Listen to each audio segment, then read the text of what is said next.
Good morning everyone. और जैसे कि आज हम लोग स्टार्ट करने वाले यूनिट 4 को आपका टॉपिक है general anaesthesia and pre anaesthesia.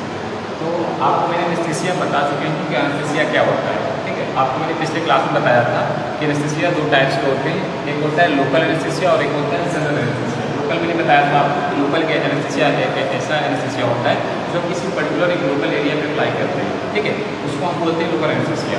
उसमें हम पूरे बॉडी की बात नहीं कर रहे, उसमें सिर्फ एक लोकल स्पेसिफिक एरिया की बात करते हैं। मतलब किसी लोकल की बात करें तो जैसे कि आपको डेंटिस्ट सर्जरी करानी, कोई दांत को ऑपरेशन कराना हो, चाहे कोई आपको फ्रैक्चर हुआ हो वहाँ पे कराना हो, तो मतलब एक लोकल एरिया की बात हो, कोई बाउंड हुई है वहाँ पे हीलिंग करना हो, एक पर्टिकुलर एक लोकल एरिया है उसको लोकल एनेस्थीसिया कहते हैं। बट जनरल उससे डिफरेंट होता है।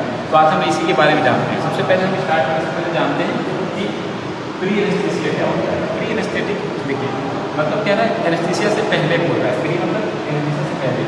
Pre anaesthetic medications are the drugs used before anaesthetic to make. एक ऐसा एजेंट होता है जो हम एनेस्थीसिया से पहले देते हैं। एनेस्थीसिया से पहले क्यों ऐसा? देखिए कभी कभी ऐसा होता है कुछ पेशेंट्स का ऑपरेशन होने वाला होता है, तो उनके सिचुएशन उनके माइंड में कुछ ऐसा चलता रहता है, पता नहीं मेरे साथ क्या होगा क्या नहीं होगा। मतलब उनके माइंड में हमेशा एक निगेटिविटी बनी हुई रहती है, बहुत डर रहता है, एंग्जाइटी डिप्रेशन सोचने लगते हैं कि मेरे साथ पता नहीं कैसे क्या होगा, बहुत टेंशन लेते हैं। तो इस कंडीशंस में उनके साथ कुछ एक्टिविटीज़ कुछ हमारे चेंजेस होने लगते हैं। तो उसी लिए हम इसमें ऐसे कंडीशंस को हम एनेस्थीसिया देते हैं। अब बात करें देखिए इसमें क्या होता है, इसमें ड्रग की बात करें तो इसमें सेडेटिव एंटी एंजाइटी ड्रग होता है। सेडेटिव मतलब बहुत ज़्यादा क्या टेंशन लेने लगती है, एंजाइटी होने लगती है, डिप्रेशन होने लगता है। मतलब पेशेंट एंजाइटी लेने लगेगा, डिप्रेशन होने लगेगी। उस कंडीशन में हम क्या करते हैं, सेडेटिव या एंटी एंजाइटी ड्रग देते हैं। ये ड्रग क्या करता है, सेडेशन को एंटी एंजाइटी को कम करता है। ठीक है, और एंटीकोलिटिक ड्रग की बात करें तो पेशेंट इतना ज़्यादा डर जाता है कि सलाइवा का सिक्रीशन बहुत ज़्यादा होने लगता है। ठीक है, और बात करें तो ब्रोंकियल्स की बात करें तो बहुत ज़्यादा सिक्रीशन यानी होने लगता है। इस कंडीशन में हम क्या करते हैं, डर बहुत ज़्यादा डर जाता है, उस कंडीशन में हम ये ड्रग देते हैं, एंटी वगैरह देते हैं ताकि इससे सिक्रीशन जो सलाइवा होने लगता है या इसको सिक्रीशन को रोक सकें हम लोग। ठीक है, ओपियाइड की बात करें, ओपियाइड क्या करते हैं हमारे, जैसे आपको पता है ओपियाइड जो होता है एक्सीलेशन करता है, हमारे सीनस पे काम करता है, इस तरह से हमारे एंजाइटी को कम करता है। ठीक है, इस तरह से बात करें हम H2 ब्लॉकर होते हैं। H2 ब्लॉकर की बात करें, आपने सुना होगा H2 ब्लॉकर में कई ड्रग आते हैं, रेडिटिन, सिमेटिडिन, इसमें PPI भी ड्रग आता है।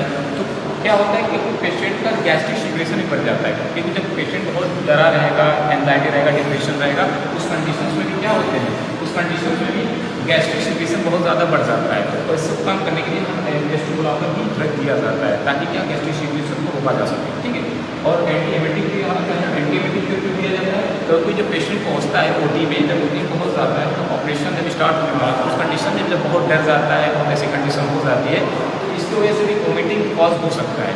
इन सभी सिचुएशंस की वजह से जो उन्होंने अपने माइंड में सोच रहा था ऐसी सिचुएशन में, उस कंडीशन में वोमिटिंग हो सकता है। तो ऐसी कंडीशन में हम एंटी एमेटिक दे देते हैं ताकि वोमिटिंग ना हो। ठीक है, क्योंकि वोमिटिंग हो जाएगा तो फिर दिक्कत होने लगेगा। ठीक है, तो ये आपको प्री एनेस्थेटिक ड्रग है, आप इसको अच्छे से आपको नोट्स में प्रोवाइड कर दिया होगा, इसको अच्छे से आपको ध्यान देने लिखना। ठीक है, अब हम बात करते हैं जनरल एनेस्थीसिया की बात करते हैं। देखिए जनरल एनेस्थीसिया क्या डेफिनेशन होता है, general anaesthesia is a medically induced state of unconscious that prevent the patient from feeling और अदर सप्लाई। जनरल एनेस्थीसिया एक ऐसा एनेस्थीसिया होता है जो कि हमारी पूरी बॉडी की बात कर रहा है। ठीक है, हमारी पूरी बॉडी का जो सेंसेशन होता है, देखिए हमें कैसे पता चलता है कोई भी चीज़, हमें कैसे हमारी बॉडी में नर्व इम्पल्स होते हैं जो कि एक सिग्नल का काम करते हैं। कोई भी हमें कहीं कोई ऐसे पिन करेगा, छुड़ेगा तो हमें पता चलता है। कैसे पता चलता है? क्योंकि हमारे जो नर्व इम्पल्स होते हैं वो हमारे एक सिग्नल को लेकर जाते हैं हमारे ब्रेन तक, तब हमें पेन का परसेप्शन होता है। ठीक है, इसी तरह से क्या होता है, हमारे बॉडी में कहीं भी चोट लग जाती है, हमें तुरंत पेन होने लगता है, इंजरी होने लगती है। कैसे होता है? वो नर्व इम्पल्स होते हैं उसके थ्रू होता है।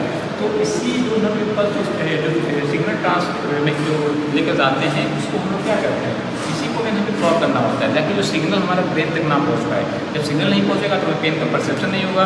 जब पेन का परसेप्शन नहीं होगा तो हम इजीली क्या करेंगे, हम ऑपरेशन, जो भी ऑपरेशन लोकल ऑपरेशन है या जनरल ऑपरेशन, हम क्या करेंगे, इजीली कर सकते हैं। तो जनरल एनेस्थीसिया एक ऐसा एनेस्थीसिया होता है जो हमारी पूरी होल बॉडी की बात करें तो उसको सेंसेशन को ब्लॉक कर देता है। क्या करता है, सिर्फ नर्व सेंसेशन यानी जो नर्व सप्लाई कर रही है सिग्नल उसको ब्लॉक करता है। बाकी हमारी बॉडी की एक्टिविटी सब होती रहती है। हमारा ऐसा नहीं, हमारा बीपी को नॉर्मल मॉनिटरिंग किया जाता है, बीपी नॉर्मल होना चाहिए, हमारी स्पाइनल सही होना चाहिए। ठीक है, हमारी सब कुछ बाकी आपकी OT में सब चीज़ें नॉर्मल लगी रहती है। बट हमारा क्या होता है, मेन हमारा होता है बस जो नर्व जो इम्पल्स लेकर जाते हैं उनको ब्लॉक किया जाता है, ताकि हमारे बॉडी में जैसे कि कोई ओपन हार्ट सर्जरी हो रहा है, कोई ऑर्गन ट्रांसप्लांट हो रहा है, तो इस कंडीशन में हम जनरल लेते हैं ताकि कोई इस तरह का हमें एक्टिविटी ना, प्रॉब्लम ना हो, तो आसानी से उस चीज़ को परफॉर्म किया जा सके। ठीक है, इसको हम बोलते हैं जनरल एनेस्थीसिया। अब क्लासिफिकेशन की बात करें तो इसमें देखिए इनहेलेशन होता है। इनहेलेशन मतलब इसमें दो तरह का होता है, एक होता है गैस होता है और एक वोलेटाइल। गैस की बात करें तो हम इनहेलेशन रूप से लेते हैं, यानी इनहेलेशन रूप से लेते हैं, उसको हम बोलते हैं कुछ ऐसे एनेस्थीसिया होते हैं जो इनहेलेशन से दिया जाता है, उसको बोलते हैं नाइट्रस ऑक्साइड। वोलेटाइल की बात लिक्विड क्या तो वोलेटाइल नेचर का होता है, इसमें अगर हो जाएंगे इस तरह हेलोजन फास्ट एक्टिंग ड्रग आता है, तो इसका फास्ट एक्टिंग चाहिए होता है, इसमें आपको थायोपेंटिन सोडियम और मेथाम्फेटामिन सोडियम होता है। स्लोअर एक्टिंग की बात करें, जिसको स्लोअर एक्शन चाहिए उसमें हम बात करते हैं फेंटेनाइल ड्रग आता है। कौन सा ड्रग आता है? फेंटेनाइल ड्रग आता है। ठीक है, और बेंजोडाइज़ेपिन की बात करें, बताया था कि एंजाइटी डिप्रेशन से बचने के लिए क्या करते हैं, बेंजोडाइज़ेपिन ड्रग यूज़ किया जाता है। ठीक है, ये आपकी क्लासिफिकेशन है, आप इसको एग्जाम में पूछता है तो आपको क्लासिफिकेशन डिफाइन करना रहेगा। इसमें डिफरेंशियल करने के बाद आपको इस क्लासिफिकेशन आपको करना रहेगा, डिफाइन करना रहेगा। अब बात करते हैं स्टेजेस। स्टेजेस क्या होते हैं? स्टेजेस एनेस्थीसिया के स्टेजेस की बात करें, पहला स्टेज होता है आपका सबसे पहले स्टेज ऑफ एनेस्थीसिया।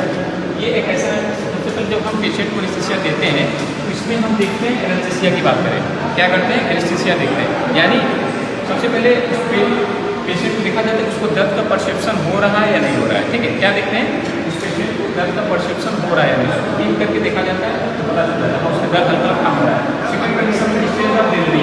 अब इस कंडीशन में क्या होता है, सेकंड में अब पेशेंट जो होता है उस पेशेंट का धीरे धीरे अनकॉन्शियस होने लगता है, यानी कि अब बेहोशी की तरफ बढ़ने लगता है। क्या होता है? अब धीरे धीरे बेहोशी की तरफ बढ़ने लगता है। ठीक है, तब उसके बाद नेक्स्ट आपका स्टेज ऑफ सर्जिकल एनेस्थीसिया, जो तीसरा स्टेज होता है पेशेंट का। इस कंडीशन में क्या होता है? Stage of surgical anaesthesia. इसमें हम अपना सर्जिकल जो प्रोसेस होता है, डॉक्टर होते हैं वो क्या करते हैं, स्टार्ट करते हैं। अब ऐसा नहीं होता कि एनेस्थीसिया ड्रग जो होता है डायरेक्ट एक ही बार दे दिया जाता है, अभी डिपेंड्स करता है पेशेंट पे कितना जो, अब ये जो एनेस्थीसिया के जो डॉक्टर होते हैं वो अलग होते हैं, स्पेशली इसके एनेस्थीसिया के ड्रग अलग होते हैं, और जब तक ऑपरेशन चलता रहता है उनका वहाँ पे रहना जरूरी होता है, वो देखते रहते हैं और पेशेंट को अब ये थोड़े थोड़े करके ड्रग को दिया जाता है, एनेस्थीसिया ड्रग एक बार नहीं दिया जाता है। ठीक है, तो ये तीसरी स्टेज में हमारा एनेस्थीसिया क्या हो जाता है, यहाँ पर सर्जिकल प्रोसेस स्टार्ट हो जाता है, चाहे ओपन हार्ट सर्जरी हो, लंग्स सर्जरी हो, ट्रांसप्लांट हो, जो भी जिस तरह का हो ऑपरेशन हो, जो जनरल में हम लिए हैं वो क्या होता है, इसमें स्टार्ट हो जाता है। ठीक है, यहीं तक होता है बस, थर्ड स्टेज तक हमारा स्टार्ट हो जाता है। अगर इसके बाद डोज बढ़ाता है, डॉक्टर डोज बढ़ाता है तो उसको खतरा हो सकता है रिस्पायरेटरी पैरालिसिस। ठीक है, उसका क्या हो जाएगा, रिस्पायरेटरी पैरालिसिस हो जाएगा, उसकी ब्रीथिंग रुक जाएगी, सांस नहीं ले पाएगा और पेशेंट का डेथ भी हो सकता है। इसलिए प्रथम स्टेज होता है, यहाँ तक एनेस्थीसिया को फॉलो करते हैं और डॉक्टर्स प्रॉपर वहाँ रहते हैं, जो एनेस्थीसिया के डॉक्टर होते हैं और जो ठीक है उनको उनका रिस्पॉन्सिबिलिटी होता है, उनका काम ये होता है कि देखना पेशेंट को होश में है कि नहीं, उसको देखते रहना, प्रॉपर उसको चेक करते रहना होता है। इसीलिए जो डोज दी जाती है, दवा दी जाती है एनेस्थीसिया की, वो क्या होती है एक समय तक, मतलब एक लिमिट से दी जाती है, ऐसा नहीं एक बाइक दे दिया जाता है। ठीक है, तो ये आपका हो गया। इसलिए यहाँ से जो बढ़ाया जाता है स्टेज ऑफ रिस्पायरेटरी पैरालिसिस होने के चांसेस हो सकता है, पेशेंट की जान भी जा सकती है। ठीक है, तो ये ऐसा नहीं होता जान नहीं जाती है, बट डॉक्टर्स जो होते हैं, क्योंकि डॉक्टर्स को पता है कितना डोज देना है, कब काम करना है, कब जो भी। ठीक है, तो ये आपकी स्टेजेज होगी। अब बात करें मैकेनिज्म की बात करें, तो मैकेनिज्म की बात करें तो ये क्या होता है, देखिए मैकेनिज्म मैकेनिज्म ऑफ एक्शन की बात है, ये पेंटामेरिक स्ट्रक्चर होता है, उससे ज़्यादा रिसेप्टर हमारे एंडोजेनस सब्सटेंस भी होता है, गाबा के बारे में हम पढ़े हैं। इसी पे क्या होता है, हमारे जो ड्रग्स होते हैं आते हैं और यहाँ अल्फा बीटा गामा सभी रूट्स होते हैं। ठीक है, हमारा ड्रग आने के बाद बाइंड करता है, बाइंड करने के बाद जैसे आपको बताया है कि रिसेप्टर ड्रग और रिसेप्टर मिलकर कॉम्प्लेक्स बनाते हैं, कॉम्प्लेक्स बनाने के बाद क्या होता है, ड्रग रिसेप्टर जो कॉम्प्लेक्स बनाएंगे तो फर्दर कोई ना कोई रिस्पॉन्स हमें देंगे, जाहिर सी बात है रिस्पॉन्स देंगे, और इसके अंदर कॉन्फॉर्मेशन चेंजेस होगा। जब चेंजेस होगा तो हमको क्या चाहिए, हमको एक्शन क्या चाहिए था, हमको चाहिए था कि हमारे जो नर्व इम्पल्स हो रहे हैं, जो हमारे सिग्नल्स को ट्रांसड्यूस कर रहे थे, मैसेज को पहुँचा रहे थे, हमारी बॉडी को क्या कर रहे थे, पहुँचाने का काम कर रहे थे। ठीक है, उसको क्या किया जाएगा, उसको ब्लॉक करना होगा ताकि हम क्या कर सके, अपना परफॉर्म कर सके, जो डॉक्टर्स हैं जो ऑपरेशन कर रहे हैं उस ऑपरेशन को क्या करके परफॉर्म कर सकें। ठीक है, इसको हम ये आपका मैकेनिज्म हो गया। आपको मैं नोट्स प्रोवाइड कर दिया हूँ, आप उसमें नोट्स में आप पूरा डिटेल दे सकते हैं। ठीक है, इसके बाद आपको क्या करना है, आप इसके बाद